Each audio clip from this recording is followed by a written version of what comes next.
السلام علیکم ورحمۃ اللہ تعالی وبرکاتہ۔ الحمد للہ والصلاة والسلام علی رسول اللہ، اما بعد فاعوذ باللہ من الشیطان الرجیم، بسم اللہ الرحمن الرحیم۔ وما ارسلنا من رسول الا لیطاع باذن اللہ ولو انہم اذ ظلموا انفسہم جاؤوک فاستغفروا اللہ واستغفر لهم الرسول لوجدوا اللہ توابا رحیما۔ صدق اللہ العظیم۔ صلی اللہ علیہ نبی الامی وآلہ صلی اللہ علیہ وسلم۔ معزز سامعین، آج انشاءاللہ تبارک و تعالی سورہ نساء کی آیہ نمبر 64 سے ہم شروع کریں گے۔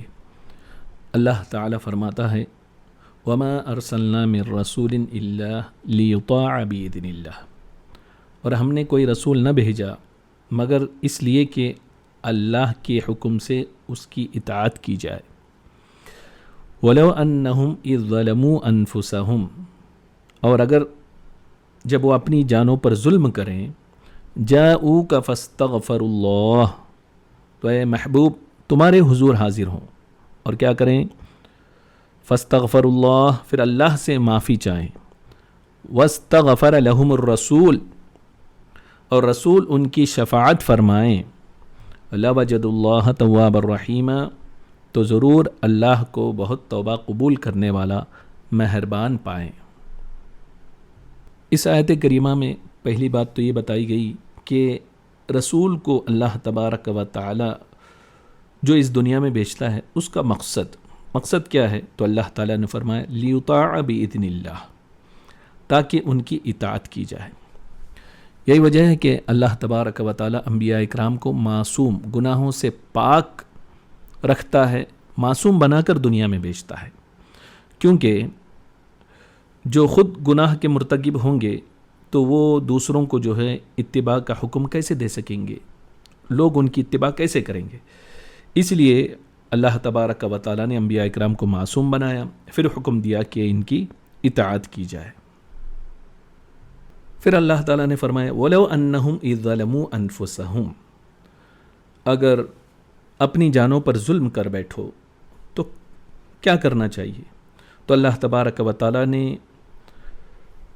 قیامت تک کے آنے والے مسلمانوں کے لیے حضور اکرم صلی اللہ تعالی علیہ وسلم کے بارگاہ میں حاضر ہو کر شفاعت طلب کرنے کا ایک طریقہ بتایا اس آیت کریمہ میں۔ یعنی اذ ظلموا انفسہم، اپنی جانوں پر ظلم کرو تو کیا کرو؟ جاؤک، حبیب کی بارگاہ میں آؤ، اور حبیب کی بارگاہ میں آ کے تم مغفرت طلب کرو، اور حبیب جب تمہارے لیے مغفرت طلب کریں گے، تمہارے لیے شفاعت کریں گے تو کیا ہوگا؟ تو اللہ تبارک و تعالیٰ فرماتے ہیں لوجد اللہ توابا رحیما، تو اللہ تبارک و تعالیٰ کی رحمت اور مغفرت کی بارشیں برسنا شروع ہو جائیں گی اور تم جو ہے گناہوں سے پاک ہو جاؤ گے۔ اگرچہ اس آیت کریمہ کا تعلق پچھلی آیت سے ہے جس میں یہ بات تھی کہ منافقین جو ہے کعب بن اشرف کے پاس اپنا مقدمہ جو پیش کر کے اپنی جانوں پر جو ظلم کیا تھا، تو انہیں یہ چاہیے تھا کہ وہ آپ کے پاس آ کر معذرت کرتے اور اپنی گناہ کی معافی چاہتے، اور رسول اکرم صلی اللہ علیہ وسلم ان کے لیے شفاعت طلب فرماتے، تو اللہ تبارک و تعالیٰ کو بخشنے والا اور مہربان پاتے۔ لیکن انہوں نے کیا کیا؟ مغفرت طلب کرنے کے بجائے الٹا جو ہے ہیلے بہانے کرنا انہوں نے شروع کیا۔ تو یہ آیت کریمہ جو ہے یہ عام ہے، آپ مفسرین کو دیکھیں، اس دور میں تو کہا گیا، لیکن مفسرین اس تعلق سے کیا لکھتے ہیں، یہاں تک کہ ابن کثیر نے بھی اپنی تفسیر میں اس بات کو لکھا کہ اس آیت میں گنہگاروں کو، عاصیوں کو یہ ہدایت دی ہے کہ جب ان سے خطا اور گناہ ہو جائے تو وہ رسول اکرم صلی اللہ علیہ وسلم کے پاس آئیں، آپ کے پاس آ کر استغفار کریں، رسول اکرم صلی اللہ علیہ وسلم سے یہ درخواست کریں کہ آپ بھی ان کے لیے اللہ سے درخواست کریں، شفاعت کریں۔ جب وہ ایسا کریں گے تو اللہ تبارک و تعالیٰ ان کی توبہ کو قبول فرمائے گا، کیونکہ اللہ تبارک و تعالیٰ خود فرماتا ہے لوجد اللہ توابا رحیما، کہ بہت توبہ قبول کرنے والا، بہت مہربان ہے اللہ تعالیٰ۔ تو مفسرین کی ایک جماعت نے اس آیت کریمہ کے تحت ایک روایت نقل کی ہے، تو اس روایت کو سنیں گے تو آپ کو پتہ چلے گا کہ یہ آیت کریمہ صرف صحابہ کے اس دور یعنی رسول اکرم صلی اللہ علیہ وسلم کی ظاہر حیات تک ہی اس کا حکم نہیں تھا، بلکہ قیامت تک کے لیے یہ حکم عام ہے۔ آج بھی کوئی اپنی جانوں پر ظلم کرے تو بھی یہی حکم ہے۔ تو اس واقعے سے، اس روایت سے آپ کو پتہ چلے گا کہ جو کہ تفسیر ابن کثیر میں بھی ہے، امام قرطبی نے الجامع لاحکام القرآن میں بھی اس کو نقل فرمایا، البحر المحیط میں بھی ہے، اور امام نصفی نے بھی مدارک التنزیل میں بھی اس کو نقل فرمایا۔ بہت سارے مفسرین محدثین نے اس کو نقل فرمایا۔ وہ روایت یہ ہے کہ عتبی وہ جو ہے جن کا نام تھا، وہ نبی اکرم صلی اللہ علیہ وسلم کے روضہ انور کے پاس بیٹھے ہوئے تھے۔ تو ایک شخص، ایک اعرابی آیا، آ کر کہا کہ السلام علیک یا رسول اللہ صلی اللہ علیہ وسلم۔ وہ کہتا ہے اعرابی سلام کرنے کے بعد، میں نے اللہ تبارک و تعالیٰ کا یہ ارشاد سنا ہے، کیا وَلَوْ أَنَّهُمْ إِذْ ظَلَمُوا أَنفُسَهُمْ جَاءُوكَ، کہ تم اپنے نفس پر ظلم کرو، اپنے آپ پر، تو حبیب کی بارگاہ میں جاؤ۔ تو گویا کہ میں آپ کے پاس آ گیا ہوں اور اپنے گناہ پر اللہ سے استغفار بھی کرتا ہوں، اور اپنے رب کی بارگاہ میں آپ سے شفاعت طلب کرنے والا ہوں۔ پھر اس نے 2 اشعار پڑھے، یہ تھے، یا خیر من دفنت فی القوائی اعظم فطاب من طیبہن القاء والحکم نفسی فداء لقبر انت ساکن فیہ العفاف وفیہ الجود والکرم۔ یعنی وہ یہ کہتا ہے کہ اے سب سے افضل ترین ذات، جن کا جسد اقدس کو اس زمین میں دفنایا گیا، حضور اکرم نور مجسم صلی اللہ علیہ وسلم، آپ کا جسم انور تو ایسا مبارک ہے کہ جس کی خوشبو سے میدان، ٹیلے، غرزے کی پوری زمین مہک اٹھے۔ میری جان اس قبر مبارک پر قربان ہو جس میں آپ صلی اللہ علیہ وسلم آرام فرما رہے ہیں۔ اس قبر مبارک میں وہ ہستی آرام فرما ہے جن میں پارسائی ہے، ان میں وہ مبارک ہستی ہے جو منبع جود و سخا اور کرم ہے۔ اس کے بعد یہ اشعار سنانے کے بعد وہ عربی وہاں سے چلے گئے۔ تو حضرت عتبی فرماتے ہیں کہ میں وہیں بیٹھا رہا، تھوڑی دیر بعد میری آنکھ لگ گئی۔ آنکھ لگنے کے بعد خواب میں رسول اکرم صلی اللہ تعالی علیہ وسلم کا دیدار میں نے کیا۔ سرکار دو عالم صلی اللہ علیہ وسلم نے فرمایا، اے عتبی، اس اعرابی کے پاس جا کر اس کو خوشخبری دو کہ اللہ نے اس کی بات سن لی ہے اور اس کی مغفرت کر دی ہے۔ سبحان اللہ۔ آپ دیکھیں، یہ رسول اکرم صلی اللہ علیہ وسلم کے ظاہری وصال کے بعد کی بات ہے۔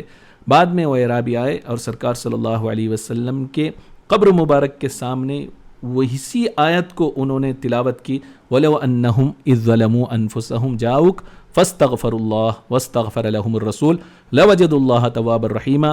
پھر جو ہے انہوں نے اشعار گنائے، رب سے مغفرت طلب کی، رسول اکرم صلی اللہ علیہ وسلم کو شفیع بنایا، تو رسول اکرم صلی اللہ علیہ وسلم کے ذریعے انہیں خوشخبری دی گئی کہ اس اعرابی کی مغفرت کر دی گئی۔ سبحان اللہ۔ آج بھی حکم یہ ہے کہ بندہ اپنی جانوں پر ظلم کرے، اگر پہنچنے کی استطاعت ہے تو رسول اکرم صلی اللہ علیہ وسلم کے دربار میں حاضر ہو، وہاں مغفرت طلب کرے، رسول اللہ کو شفیع بنائے، تو یقیناً آپ جو ہے اللہ تبارک و تعالیٰ کو توبہ قبول کرنے والا پاؤ گے، اور رب کی رحمت آپ پر برسے گی، گناہوں سے آپ پاک ہو جائیں گے۔ اور اگر وہاں پہنچنے کی استطاعت نہ ہو تو یہیں سے دل میں رسول اکرم صلی اللہ علیہ وسلم کا تصور کریں اور آپ کی ذات پاک کی طرف متوجہ ہوں، اور یہیں سے جو ہے مغفرت طلب کرے، رسول اللہ کو شفیع بنائے، تو انشاءاللہ تبارک و تعالی اللہ تعالی آپ کی مغفرت فرما دے گا۔ اور صحابہ، تابعین وغیرہ نے جو ہے اس آیت کلیمہ پر کس طریقے سے عمل کیا، آپ دیکھیں۔ حضرت فاروق اعظم امیر المؤمنین دور خلافت ہے، اس دوران قحط پڑ گیا، تو ایک صحابی رسول حضرت بلال بن حارث رضی اللہ تعالیٰ عنہ، انہیں کیا کیا کہ وہ سرکار دو عالم صلی اللہ علیہ وسلم کے قبر انور کے پاس حاضر ہوئے اور عرض کیا، یا رسول اللہ صلی اللہ علیہ وسلم اپنی امت کے لیے بارش کی دعا فرمائیے، آپ کی امت ہلاک ہو رہی ہے۔ سرکار کائنات صلی اللہ علیہ وسلم خواب میں ان سے ارشاد فرمایا کہ تم عمر کے پاس جا کر میرا سلام کہو اور بشارت دو کہ بارش ہوگی، اور یہ بھی کہہ دو کہ وہ نرمی اختیار کرے۔ حضرت بلال بن حارث رضی اللہ تعالیٰ عنہ بارگاہ خلافت میں حاضر ہوئے اور خبر دی۔ حضرت عمر رضی اللہ تعالیٰ عنہ یہ سن کر رونے لگے، پھر فرمایا یا رب میں کوتاہی نہیں کرتا مگر اسی چیز میں جس سے میں عاجز ہوں۔ یعنی آپ دیکھیں سرکار کے ظاہری وصال کے بعد صحابی رسول کا عقیدہ آپ دیکھیں، وہ بلال بن حارث رضی اللہ تعالیٰ عنہ کہیں اور نہیں گئے بلکہ سرکار کے دربار میں گئے اور روضہ انور کے پاس کھڑے ہو کر آپ سے گزارش کی، شفاعت طلب کی، عرض کیا کہ آپ امت کے لیے بارش کی دعا فرمائیں، اس لیے کہ امت ہلاک ہو رہی ہے۔ اور سرکار صلی اللہ علیہ وسلم نے خواب میں انہیں بشارت دی کہ بارش ہوگی، اور بارش اس کے بعد ہوئی۔ اور اسی طریقے سے ایک مرتبہ ایسا ہوا کہ مدینہ مبارکہ میں قحط پڑا، سارے مدینے والے جمع ہوئے اور ام المؤمنین حضرت عائشہ صدیقہ رضی اللہ تعالی عنہا کی بارگاہ میں شکایت کی کہ بارش نہیں ہو رہی، یہ لوگ پریشان ہیں۔ تو انہوں نے کیا کہا آپ دیکھیں کہ حضرت عائشہ صدیقہ نے فرمایا سرکار مدینہ صلی اللہ علیہ وسلم کے قبر انور دیکھو اور اس کے اوپر چھت میں ایک روشن داں بناؤ، ایک حصے کو نکالو حتیٰ کہ روضہ منور اور آسمان کے درمیان کوئی چیز حائل نہ ہو۔ اہل مدینہ نے کیا کیا؟ ایسے ہی کیا، روشن دان کا جو حصہ تھا اس کو کھول دیا، تو فوراً ہی اس قدر اتنی کثیر بارش ہوئی کہ سبزہ گھاس اگائے اور اونٹ موٹے ہو گئے، یہاں تک کہ گوشت سے بھر گئے۔ سبحان اللہ۔ آپ دیکھیں حضرت عائشہ صدیقہ نے کیا کیا، ایک طریقہ بتایا، یعنی تمہیں رسول اکرم صلی اللہ علیہ وسلم کی بارگاہ میں جا کر عرض کرنا ہے، طریقہ یہی ہے کہ وہ جو ہے چھت کا تھوڑا سا حصہ کھول دو، اور یہی جو ہے سفارش کا ایک طریقہ تھا، اور جو ہے بارش بھی ہو گئی۔ اور اسی طریقے سے امام مالک رضی اللہ تعالیٰ عنہ کے دور کا خلیفہ ابو جعفر منصور، وہ امام مالک رضی اللہ تعالیٰ عنہ سے مسجد نبوی میں بیٹھ کر گفتگو کر رہا تھا۔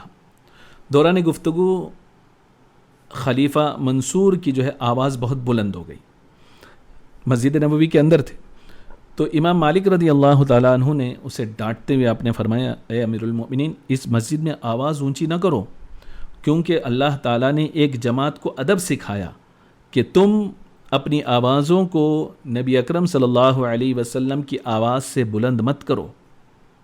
اور پھر دوسری جماعت کی تعریف فرمائی، جو لوگ اپنی آواز کو رسول اللہ کی بارگاہ میں پست کرتے ہیں ان کی تعریف بیان فرمائی۔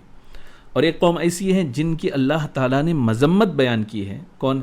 بے شک وہ جو تمہارے حجروں کے باہر سے پکارتے ہیں، ان کی مذمت فرمائی۔